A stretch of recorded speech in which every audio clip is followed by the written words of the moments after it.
స్త్రీలు ఎవరైనా సరే మెడలో ఉన్నటువంటి నల్లపూసల దండని ఎదుటి వాళ్లకు స్త్రీలకు ఇవ్వకూడదు.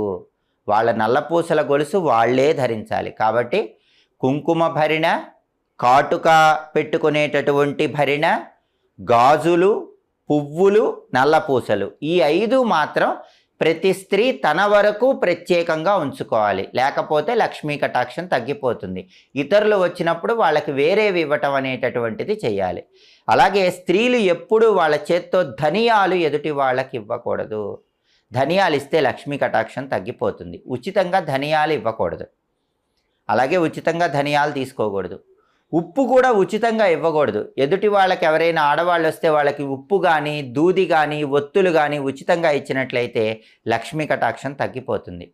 అలాగే మిరపకాయలు, చింతపండు ఎప్పుడూ కూడా చేతికి ఇవ్వకూడదు. ఎవరైనా అడిగినా కింద పెట్టుకోమని చెప్పి కింద నుంచి వాటిని